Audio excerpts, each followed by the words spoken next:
want to ask you to re-look at this project that I set for you. Let's just open a file to see if we can have a look at it quickly.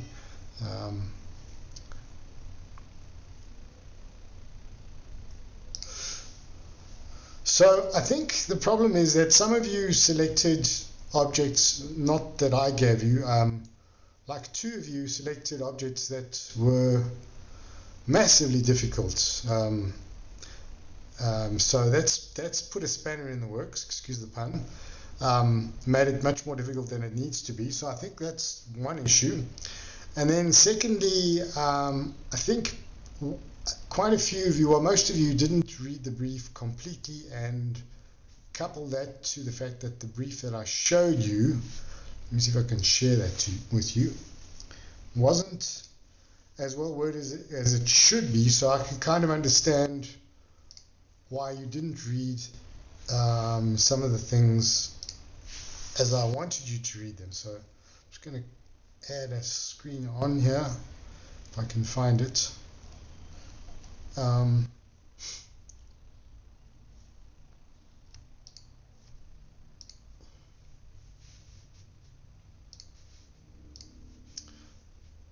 Right, sorry, it's getting a bit messy here. Can you see this PDF, my brief to you? Yeah. Okay, so my number 2 here, my point number 2 says first create a model of an existing multi-tool.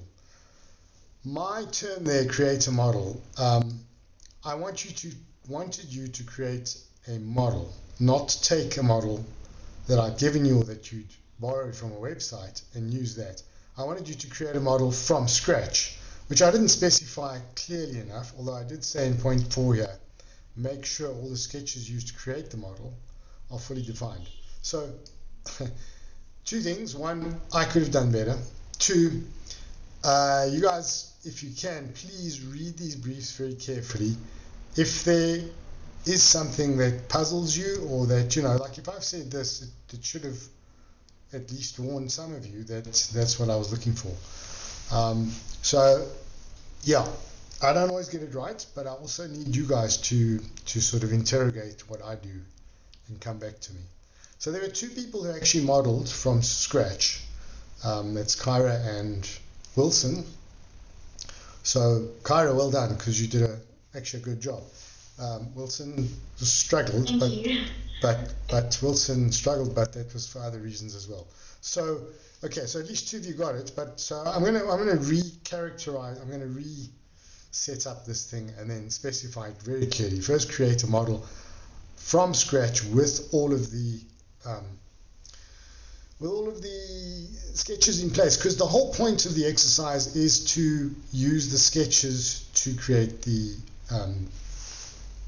actual drawing from, because the sketches are the most important part, because if you create your sketches properly, then the rest will follow. So let's just quickly go across. Right, so I suppose the other part that I didn't deal with is that how would you now proceed modeling from this item? So I'm just going to close this one.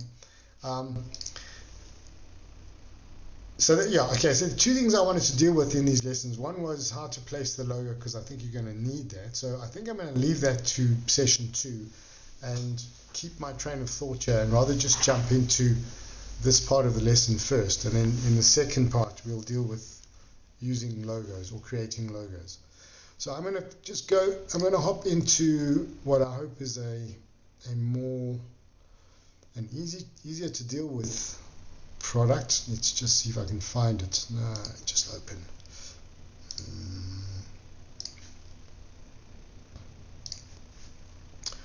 I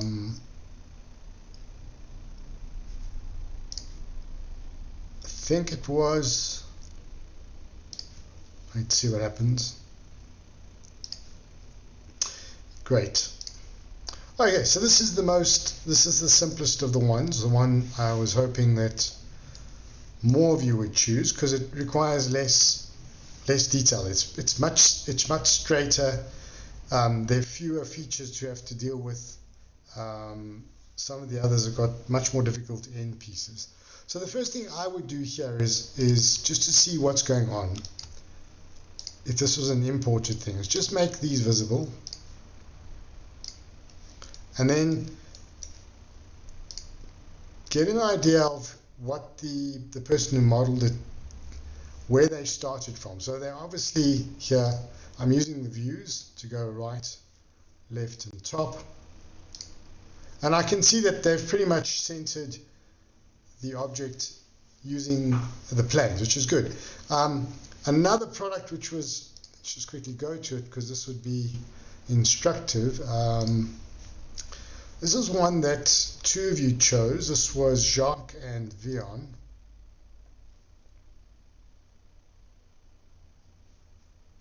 That model had me. Yeah, it's not one that I wanted you to actually start dealing with. All right, so this is massively complex. This is going to require a lot of work to model in the first place. It's going to require a little bit of clever modeling to get that piece right. Okay, but part of the problem that comes with all of these models is just let's have a look at this one. Is if I were to have a look at, say, the top view, you'll see whoever did this oriented this. Just make these three planes visible. You can see they oriented it not using one of the edges as a straight edge. They've oriented it with obviously with these two sides here, that side and that side, as being equally spaced around this circle. So that's a 90 degree, and so that from a start creates a problem, because now what you're going to have to do is you're going to have to sketch this in an orientation which makes it difficult to dimension unless you know what the starting point was, and then secondly, you're going to want to either rotate the view in the drawing view when you get to the drawing view, or you're going to want to rotate the sketches so that this sits as a sort of, doesn't sit like this, but rather sits something like that, right? So that's easier to dimension, because if it's upright, it's not as easy. So those create complexities which we can try and deal with, but this one here is one I'm not going to go into because it would just be too difficult. I did start redrawing this to show you, and then I realized that it's not an object that I'd want you to look at. So let me quickly try and go through a brief process here. If I were to model this, I would, first of all, I'd select, because I can see which planes are being used, I would select the top plane. I wouldn't select a face, I would select the top plane, or one of the planes, and I'd say I want to do a sketch on that. And then the first thing I would do is sketch out the basic idea of this thing, try and figure out what the extents of this are. So there would be a rectangle of some sort, so make it simple. So it's a rectangle. I can get these to just line up, get them to be collinear, for instance, just in the beginning. Although what I could do, I could actually, this is an easier way to do this. You just grab these edges, 1, 2, 3, 4. I've got that one already, and convert those entities and then just join them up. So go like this.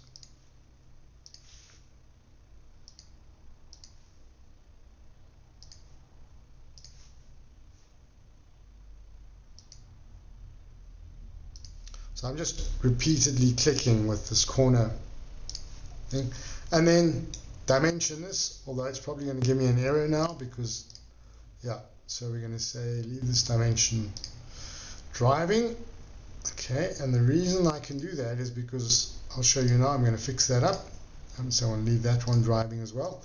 Big red error. The reason for that is now I'm giving it an instruction to use 85, and I'm also saying use on edge. So all I have to do now is go to this display, delete, select all the on edge, there we go, and delete them, and you'll see instantly it's now fixed this up a little bit. although we've got an extra line there. And then I can just center this using,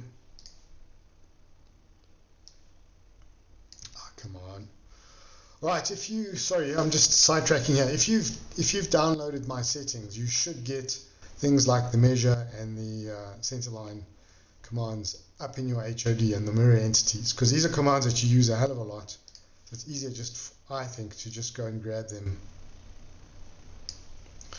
like that. So I'm clicking, dragging. Okay, so I'm going to go through how to fully dimension this. This is now fully dimensioned. I've exited it for some reason. Then I would use that to model the thickness of this. So you can just quickly go like this. Just get an idea of the thickness, which is 2 millimeters. So that I would then extrude by 2 mils. Done. And then from here, actually what might help here is if you extrude it, go in the opposite direction. Otherwise, oh dear, come on. Sorry, that didn't work. Let's try that again.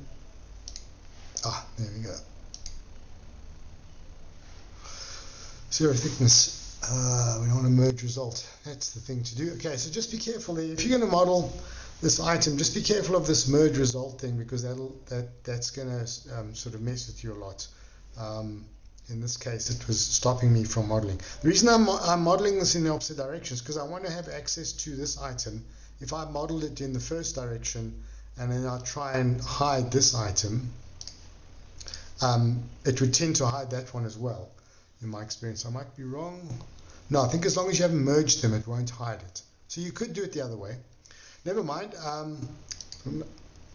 Show it again.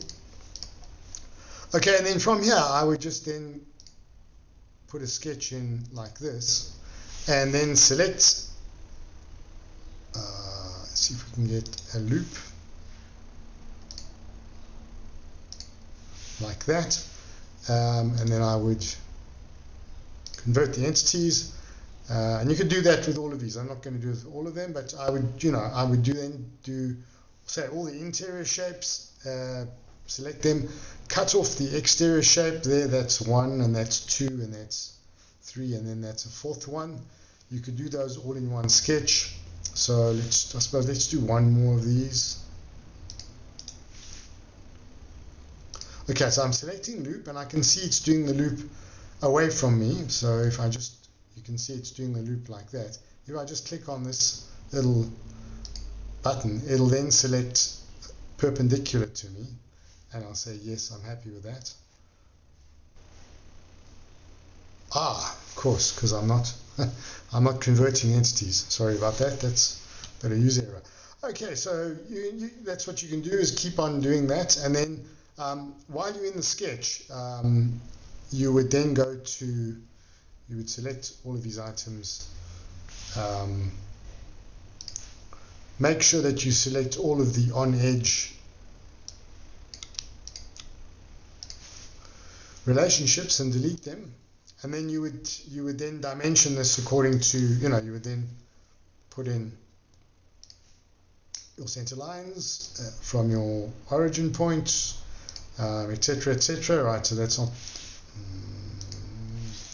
Sorry, I'm being a bit kind of imprecise today. Right, no, that doesn't want to do it. Okay, so that's going to the center, and I want this to be horizontal. So there's a bit of a mismatch there. So those are things you can address later on. You can fix these up, but you would obviously now then, I can see that this is mirrored. So in fact, what you could do then is just delete this, and then just mirror about there. So it's not mirrored, or it's mirrored, but it's not mirrored. So it's sometimes useful to do that sort of thing, and you can see that you're not mirroring, and that you have to dimension these. So then you would then dimension, say, to a point, which would be your starting point, and then another one to that same point, which would be your other starting point. Okay, and then so here would be the point, is from here you would dimension as if this was a drawing, and you would get everything resolved inside the drawing, and so that's how you would then build up the model. Okay, so I'm going to show you from inside here. Instead of going to the drawing, I'm going to show you from inside. Actually, let's do it from here.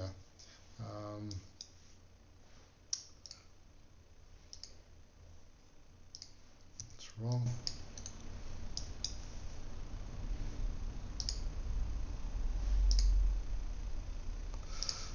$20. So I'm not sure why I'm doing this. Ah, yes, that's right. Okay, so what I can see from this is 120 degrees. The thing that I'm noticing with just about all of you is that some things that might come with experience, but I think some things that just rely on having a deeper look at what you're looking at would help understand what you're doing. So this is a tool, if you were to use it in real life. This is a spanner. It's to grab hold of an ordinary hexagon nut or anything hexagon shaped. Okay, so it's a 12.12, so it's a 12 millimeter nut. So what happens with a nut? It's a hexagon. So we can actually go back to, we can have a look at the hexagon, and we could draw a hexagon in here, like this, and we could match it to that. So that's really what's happening.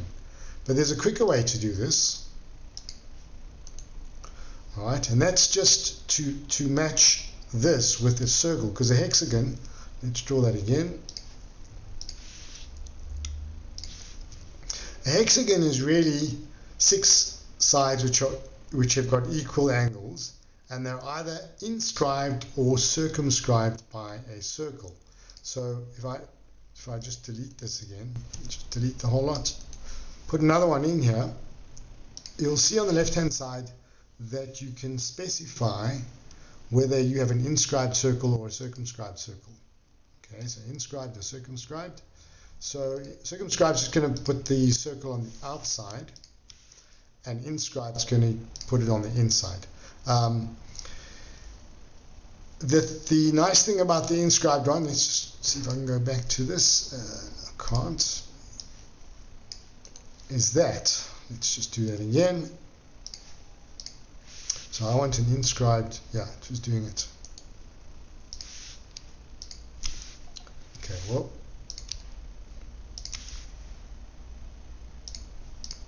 Okay, the nice thing about an inscribed circle is that if I were to take that dimension, that's 11.5, and I would do the other measurement, which you always get on a hexagon, is you always measure any of these things across the flats. You'll see that that dimension, 11.5, is exactly the same as the inscribed dimension, 11.5. So what we need to describe this shape is really just the series of circles and an indication that this is a hexagon. Okay, so what I can do then is I can just go to my circles. I can select this one, running out of time. Oh my God, it's gone so quickly. I can select this circle here, perimeter circle, and I can go from that point to that point to, give it to me, any one of these, and I've got a circle which shows me where that item would be. I can do the same again for that line, and that line, and so on. So I just repeat these.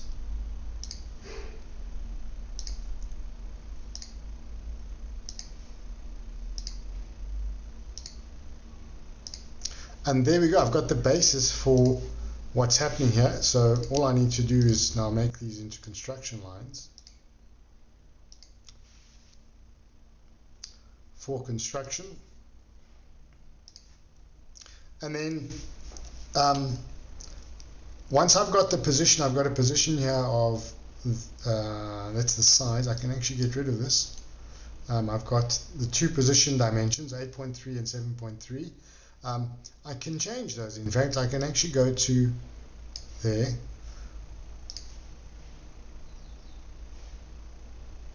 Okay, I'm just dragging this across. Okay, so that's got those, and I don't need this anymore.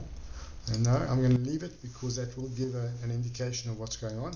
And then I can just position from here. I can go, right, I want position of that circle.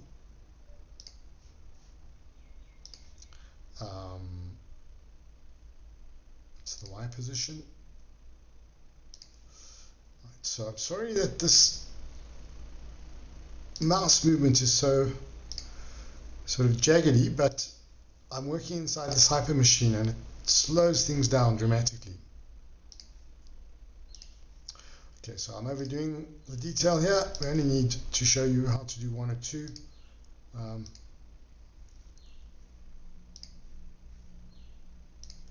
Okay, and then the last thing I need is to dimension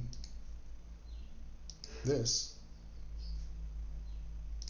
Dimension each one of those. So I've got size, I've got position and size for those. And you can see as I'm doing it, these lines are going black. Right, so if I want to then just make sure that these are correct, I just go like this with the make tangent. Make tangent, that's tangent already. So I think the only thing I would then need is some sort of center line from here to here. Oops.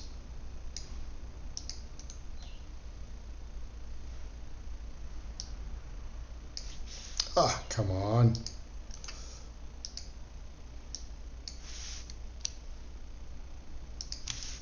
Get those to be merged.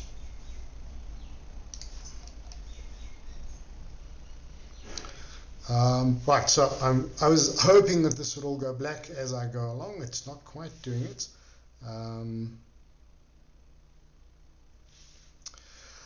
Right, so okay, I hope you get the principle.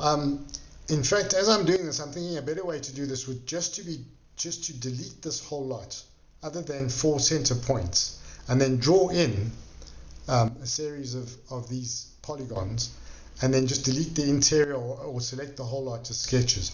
Once you've got all of this, you've basically got your dimensions created for you. And then once you go into the sketch, or once you go into the drawing, you would then use that feature to instantly dimension this, or you'd use these dimensions, should I say, to instantly dimension this feature inside the drawing. Does that make sense to everyone?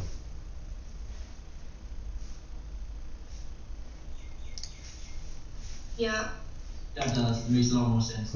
Okay, so that's the point of the exercise, is get your sketches right. Everything follows from the sketches. Right, so kind of, I say we're running out of time, but we've only been going, we've only got 40 minutes. We've got about 5 more minutes left to deal with this, and then we'll come back and exit. And use that sketch to then punch a hole through like that. Okay, so now if I hide this, you can see that my new object is starting to take place. And once I've got everything in place, I've got it all modeled, I've got all the bits and pieces sort of chamfered and little bits and pieces cut out, I could then go to each one of these, and I could go to each sketch and just make sure that I get rid of all relationships. So you go to these and just make sure that any connections are gone. So I think it's only one up. So in this case, go to display delete relations, see if there are any edged, none are selected, and I should now be able to suppress that. Okay, if you suppress it and everything disappears, that means there's still some link. So unsuppress it. It's probably this one here. Unsuppressed. I'd find where that link is, get it eliminated, and then either suppress this top one or delete it altogether.